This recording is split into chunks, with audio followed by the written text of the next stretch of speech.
Hi friends, అందరికీ నమస్కారం అండి. మీరు ఇప్పుడు చూస్తుంది పంట. ఇది ఆదాయం వచ్చే పంట. పొద్దుతిరిగి వేసాం ఫ్రెండ్స్. చాలామందికి నేను చెప్పొచ్చేది ఏంటంటే తప్పుగా తీసుకోవద్దు. కొన్ని వీడియోస్ నేను చూస్తుండే సోషల్ మీడియాలోని చాలామంది ఏమంటున్నారంటే మీ పొట్టకి పండించుకోండి, తర్వాత పంట వేసుకోండి అనే కాన్సెప్ట్ వ్యూలోకి వెళ్తున్నారు చాలామంది. ఈవెన్ ఎక్కువ నేను వినేది ఎక్కువ ఆర్గానిక్లో వాటిలో వింటున్నాను. ఫస్ట్ మీ పొట్టకు పండించుకోండి అంటున్నారు. మీ అందరి సార్స్ మీకు కూడా చెప్తున్నాను, పొట్టకు పండించుకుంటే ఇప్పుడు నాకు ఎకరం ఉంది. ఎకరం నేను పొట్టకు పండించుకున్నాను. బట్టలు కొనుక్కోవడం మానేస్తానా, డ్రైవర్ గొడ్లు కొనుక్కోవడం మానేస్తానా, మళ్ళీ ఒకవేళ ఒక పంట వేసుకుంటే ఇంకేదైనా పంటలు పండించడం మానేస్తానా, ఇంకో పప్పులోకి చారులోకి అన్నిటి అవి కొనుక్కోవడం మానేస్తాను. అవి ఎక్కడి నుంచి కొనుక్కుంటాను సార్? అందుకే నేను చెప్పేది ఏంటంటే ఫ్రెండ్స్, వీళ్ళు బూటకాలు చెప్తారు మన కడుపు నిండుకుంటే చాలు అని. వాళ్ళు వచ్చి మన కడుపు నింపేది లేదు, తర్వాత కొనేది వాళ్ళు ఇచ్చేదేం లేదు. ఫస్ట్ మీరు ఒక ఎకరం కానీ 2 ఎకరాలు కానీ ఉంటే మట్టు ఆదాయం వచ్చే పంట వేసుకోండి. ఆ సూర్యుడి దయ వల్ల చెప్తున్నాను, ఆదాయం వచ్చే పంట వేసుకోండి. ఆదాయం వచ్చితే 4 డబ్బులు వచ్చాయనుకోండి, అన్ని రకాలు కొనుక్కోవచ్చు. అర్థమైందా మీకు? అంతేగాని ఒక పంట వేసుకోండి, మీ కడుపు నింపుకునే పంట పండించుకోండి. రీసెంట్గా మా ఫ్రెండ్కి 10 ఎకరాలు ఉందండి. 10 ఎకరాలు ఉంటే వాడు ఏం చేశాడు, అందులో ఎకరం ఆదాయం ఎవడో చెప్తే ఆదాయం వచ్చే ఆడు కడుపు నింపుకునే పంట పండించుకున్నాడండి. నేను చెప్పేది 10 ఎకరాలు ఉంది కదా, ఫస్ట్ నువ్వు ఆ 10 ఎకరాలు దున్నించేసి ఆదాయం వచ్చే పంట వేసుకో, నీకు 5 లక్షలు ఎంత వస్తాయి. అంతేగాని వీళ్ళు చెప్పి మీ కడుపు నింపించుకోండి ఇలాంటి పంటలో ఇలాంటి మాటలు చెప్పడానికి బాగానే ఉంటాయి, కానీ పని చేసేటప్పుడు తెలుస్తుంది. ఎకరా అయినా సరే 2 ఎకరాలు 3 ఎకరాలైనా పనులు పెట్టకుండా ఏవి పెట్టకుండా మనకు పనులు అవ్వవు, పెట్టుబడి పెట్టకుండా. అలాంటిది పెట్టుబడి పెట్టాము అనుకుంటే, వాళ్ళు ₹1,00,000 పెట్టామంటే దాని ఆదాయం కావాలి. ఆదాయం రాకుండా మనం పొట్ట నింపుకుంటే ఇంకెప్పుడైనా ఎన్నాలండి మనం బతుకుతాం? రీసెంట్ చాలామంది అదే చేస్తున్నారు. వరి పండించుకుంటున్నారు, వాళ్ళు పొట్ట నింపుకుంటున్నారు, మిగతా సరుకులకి వాటికి పరిగెడుతున్నారు. ఇది పద్ధతి కాదండి. నేను చెప్పేది ఆదాయం వచ్చే ఎకరా కాదు, అరెకరా కాదు, ఏది ఉన్నా సరే ఆదాయం వచ్చే పంట పండించుకోండి. పండించుకున్న తర్వాత వచ్చిన డబ్బులతోటి రొటేషన్ చేయండి. అర్థమైందా? ఆటోమేటిక్గా మీకు కడుపు నిండే పంట ఆటోమేటిక్గా వస్తుంది. అది పెద్ద మ్యాటర్ ఏం కాదు. రీసెంట్గా మా ఫ్రెండ్ ఎత్తేసాడు, 10 ఎకరాలు ఉండింది, ఆదాయం వచ్చే పంట కాకుండా వాళ్ళు ఎవరో చెప్పారట, అది చెప్పేది ఫాలో అయ్యాడట, సంకనాకు పోయాడు. నేను చెప్పేది ఆదాయం వచ్చే పంట పండించు. నువ్వు ఏ కెమికల్లో పండిస్తావో, ఆర్గానిక్ లెవెల్లో పండిస్తావు, ఏ లెవెల్లో పండిస్తావు నాకు అనవసరం. ఆదాయం వచ్చే పంట ముందు పండించుకో అన్నాను. 4 డబ్బులు వచ్చే పంట. మనం ఇప్పుడు చదువుకుంటున్నాం, రేపు ఉద్యోగం కోసం వెళ్తున్నాం అంటే 4 డబ్బుల కోసమే కదా మనం పరిగెడుతుంది. ఇప్పుడు పంటలైనా సరే, చదువుకైనా, దేనికైనా సరే మనం దేనికి పరిగెడుతున్నాం? 4 డబ్బుల కోసమే. అంతేగాని నా కడుపుకి వచ్చే చదువు ఎక్కువ కడుపు కూడెడుతుందా? నేను చెప్తున్నానండి, చదివేసిన తర్వాత ఇంట్లో కూర్చుంటే అవుతుందా? అవ్వదు కదా.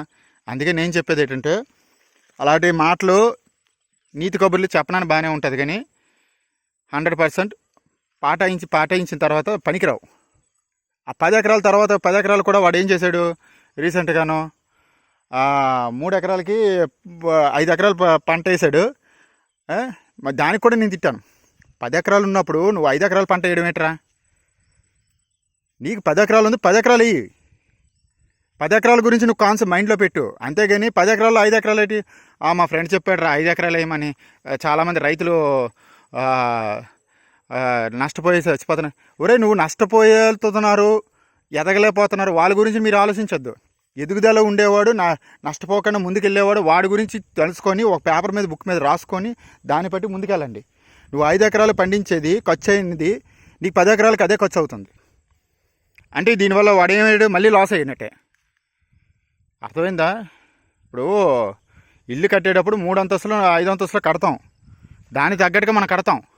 అలాగే ఏంటంటే వాడికి అంత భూమి ఉన్నప్పుడు ఇంత చిన్న చిన్న అట్లా కక్కుర్తి పడ్డం ఏంటండి?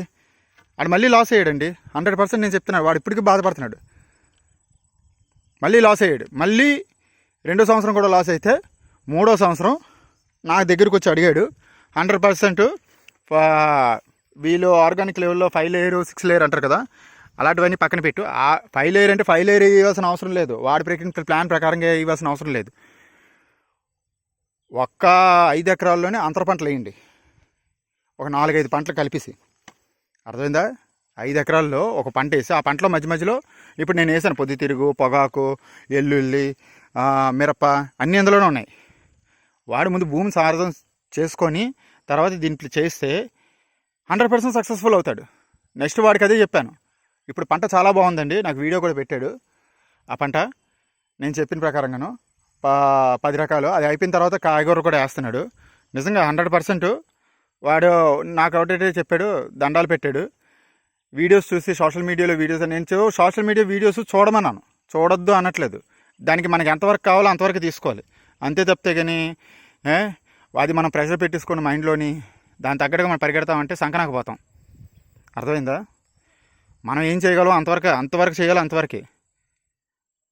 మనం అంతమించి పరిగెట్టకూడదు.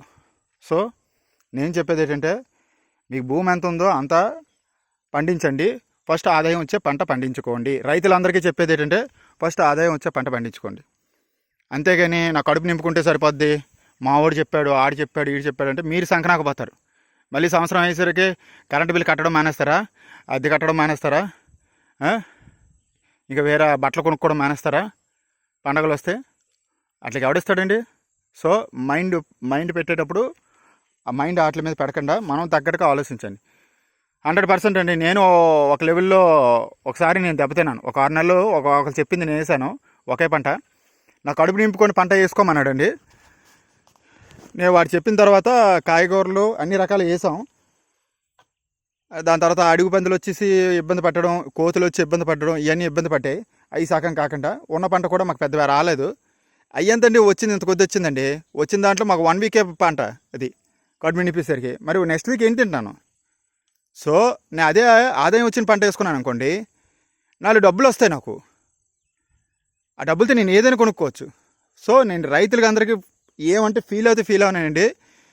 నేను అది ఎక్స్పీరియన్స్ చెప్తున్నాను. ఆదాయం వచ్చే పంట పండించుకోండి. ఈ సూర్యుడు అస్తమిస్తున్నాడు, చూసారు ఎలా ఉన్నారో? ఒట్టేసి చెప్తున్నాను, ఆదాయం వచ్చే పంట వేసుకోండి, లేకపోతే సంకనాకపోతారు. నేను అంత స్ట్రైట్ ఫార్వర్డ్గా దెబ్బతిన్నాను కాబట్టి నేను చెప్తున్నాను. 100% ఆదాయం వచ్చే పంట మీకు ఎకరం ఉన్నాయి, అరెకరం ఉన్నాయి, ఏది ఉన్నాయి. ఇంట్లో ఒక మామిడి చెట్టు ఉందండి, 500 కాయ 1000 కాయ వచ్చింది అనుకోండి, అంతా తినీరు కదా, సగం అమ్మేసుకుంటారు కదా. ఆదాయం కోసం, డబ్బుల కోసం చూస్తారు ఫస్ట్. సో నేను చెప్పేది ఏంటంటే ఆదాయం కోసం పండించుకోండి. తర్వాత నెక్స్ట్ ఏం చేయాలో నెమ్మదిగా చేసుకోండి. మీ ఆర్గానిక్ చేసుకుంటారో లేకపోతే హార్టికల్చర్లోకి వెళ్తారో ఏం చేసుకుంటారో ఆర్గానిక్ పండించండి. ఇది నా సలహా, ఏమనుకోవద్దు. ఆర్గానిక్లోకి వెళ్ళండి, అట్ ద సేమ్ టైం ఆదాయం వచ్చే పంట పండించుకోండి. లేకపోతే నాలాగా దెబ్బతినవలసి ఉంటుంది. ఇప్పుడు నేను 3 సంవత్సరాలు వేస్ట్ చేశాను. చక్కగా నేను ఏదో పంట వేసేస్తే నాకు ఒక ఆదాయం వచ్చును. నేను కూడా దెబ్బతిన్నాను కాబట్టి, దెబ్బతినే మనిషిని కాబట్టి చెప్తున్నాను, ఆదాయం వచ్చే పంట వేసుకోండి ఏదోటి. ఆ మధ్య మధ్యలో ఇంకేదైనా పంటలు వేసుకోండి అంతర పంటలుగా. అర్థమైందా? వేసుకుంటే మీకు అది ఇది కలిసి వస్తుంది. మరి ఒక పంట రాకపోయినా ఇంకో పంట వస్తుంది. పంట రాకపోవడం అంటూ ఉండదండి, పంట వస్తుందండి. చాలామంది పంట రాదు అంటున్నారు. మీ భూసారం ఉంటే పంట ఖచ్చితంగా మీ చేతిలోకి వస్తుంది. భూసారం లేకపోతే మీ పంట రాదు. నేను ఇప్పుడు ఇంతవరకు ఏ కెమికల్స్ వాడలేదండి ఈ పంటలోని. అట్ ద సేమ్ టైం మీకు తెలీదు, ఆర్గానిక్ లెవెల్లో కూడా జీవామృతం ఇలాంటివి కూడా నేను వాడలేదండి. జస్ట్ చెరువు మట్టి తెచ్చుకున్నాను, దానికి ఖర్చు అయింది. నేను చెప్పాను ఆల్రెడీ మీకు 1,50,000 ఖర్చు అయింది దీనికి, 80 సెంట్లకే. కానీ ఇంతలో నేను 1 టైం ఇన్వెస్ట్మెంట్ అండి ఇది. నేను మళ్ళీ దున్నించానండి. ఇది నెక్స్ట్ వీడియోస్లో మీకు చూపిస్తాను. చాలామంది భయపడిపోతున్నారు, 80 సెంట్లకి 1,50,000 ఖర్చు పెట్టాడు అనేసి. నేను ఒకసారి దున్నిస్తాను, రెండోసారి దున్నించను. ఎందుకంటే మేము యాక్చువల్గా పళ్ళ చెట్లకి వెళ్ళిపోతాం, హార్టికల్చర్కి వెళ్ళిపోతాం ప్లాన్ చేస్తున్నాం. జస్ట్ ప్రజెంట్ ఇంకా మేము ఈ పంట వేసాం. మాకు ఇంకా కోతుల బర్డ తీరలేదు, కోతులు ఇబ్బందిగా పెడుతున్నాయి. అది అయిన తర్వాతే నేను వేరే పంటలు అయినాక స్టార్ట్ అవుతాను. ఇది నాకు కనీసం 1 సంవత్సరం పట్టేస్తుంది నెక్స్ట్ ఇయర్కి. సో ప్రజెంట్ నేను చెప్పేది ఏంటంటే, ఆల్రెడీ మేము 3 సంవత్సరాలు వేస్ట్ చేశాను నా కడుపు కోసం నేను పండించుకొని. అలాంటిది వద్దని నేను డిసైడ్ అయిపోయాను. నాకు డబ్బులు వచ్చాయనుకోండి, నా ఫ్యూచర్ కనిపిస్తుంది, లేకపోతే నా ఫ్యూచర్ కనిపించదండి ఎవరికైనా సరే. మన కడుపు పండించుకోవాలంటే ఇక్కడే ఉండాలి, ఎక్కడో కూలి పని చేసుకొని పండించుకుంటాం, ఎందుకు ఈ పాటలు. సో నేను చెప్పేది ఏంటంటే అది మెయిన్, ఆదాయం వచ్చే పంట పండించుకోండి. నమస్కారం అండి, థ్యాంక్స్ అండి. నాకు సబ్స్క్రైబ్ చేయండి అందరూ.